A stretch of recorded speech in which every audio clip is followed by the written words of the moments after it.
ಯಶಸ್ವಿ ಡ್ಯಾಂನ gate ಬಂದ್ ಮಾಡಿದ್ದಾರೆ. ಮೈ ಜುಮ್ ಅನಿಸುತ್ತೆ. ಗೇಟ್ ಕಾರ್ಯಾಚರಣೆ ಜೀವಪ್ಪಣಕ್ಕಿಟ್ಟು ಡ್ಯಾಮ್ ನೀರನ್ನ ಉಳಿಸುವಂತಹ ಕಾರ್ಯ ನಡೆದಿದೆ. ರಭಸವಾಗಿ ಹರಿಯೋ ನೀರಿನಲ್ಲೇ ಯಶಸ್ವಿ ಕಾರ್ಯಾಚರಣೆಯನ್ನ ಮಾಡಿದ್ದಾರೆ. ಡ್ಯಾಮ್ ಗೇಟ್ ನಿಪುಣ ಕನ್ನಯ್ಯ ನಾಯ್ಡು ನೇತೃತ್ವದಲ್ಲಿ ಕಾರ್ಯಾಚರಣೆಯನ್ನ ನಡೆಸಲಾಯಿತು. ನಿನ್ನೆ ರಾತ್ರಿಯಿಂದ ಈವರೆಗೂ ಡ್ಯಾಮ್ಗೆ 1 TMC ನೀರು ಸಂಗ್ರಹವಾಗಿದೆ. ನಿನ್ನೆ ಸಂಜೆ ಗೇಟ್ ದುರಸ್ತಿಗೆ ಕಾರಣ 22 TMC ನೀರು ಈಗ ಸಂಗ್ರಹ ಆಗಿದೆ. ಅಲ್ಲಿವರೆಗೂ ಪೋಲಾಗ್ತಾ ಇತ್ತು ನೀರು, ಆದರೆ ಈಗ ನೀರನ್ನ ಹಿಡಿದಿಡುವಂತಹ ಕೆಲಸವನ್ನ ಮಾಡಲಾಗಿದೆ. ಇದು ರಭಸವಾಗಿ ನೀರು ಹರಿತಾ ಇರುವ ಹೊತ್ತಿನಲ್ಲೇ ಮಾಡುವಂತಹ ಕಾರ್ಯಾಚರಣೆ, ಪ್ರಾಣವನ್ನ ಪಣಕ್ಕಿಟ್ಟು ನಡೆಸಿರುವಂತಹ ಕಾರ್ಯಾಚರಣೆ ಯಶಸ್ವಿಯಾಗಿದೆ. ಆ ದೃಶ್ಯವನ್ನು ಕೂಡ ನೀವು ನೋಡ್ತಾ ಇದ್ರಿ. ಇಲ್ಲಿವರೆಗೂ ಡ್ಯಾಮ್ನಿಂದ ನೀರನ್ನ ಹೊರಕ್ಕೆ ಬಿಡಲಾಗ್ತಾ ಇತ್ತು. ನೀರು ಪೋಲಾಗದಂತೆ ಗೇಟನ್ನು ಹಾಕೋ ಮೂಲಕವಾಗಿ ನೀರನ್ನು ಉಳಿಸ್ಕೊಳ್ಳುವಂತಹ ಕೆಲಸವನ್ನ ಮಾಡಲಾಗ್ತಿತ್ತು.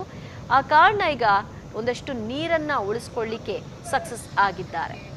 ಹೇಗಾಯ್ತು ಈ ಕಾರ್ಯಾಚರಣೆ ಅನ್ನೋದುವಂತ ಒಂದಷ್ಟು ದೃಶ್ಯಗಳನ್ನು ಕೂಡ ನೀವು ನೋಡ್ತಾ ಇದ್ರಿ.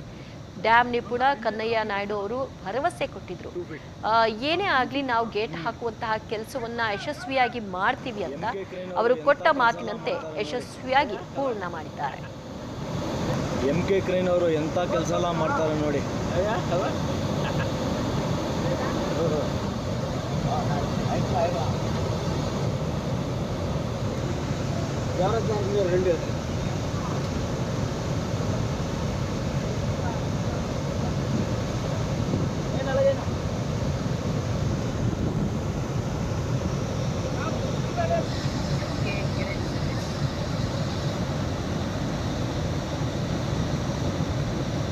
ಒಂದು 6 ಇಂಚ್ ಐತಲ್ಲ ನೀರು ಅಷ್ಟೇ ಅಲ್ಲ, 2 feet.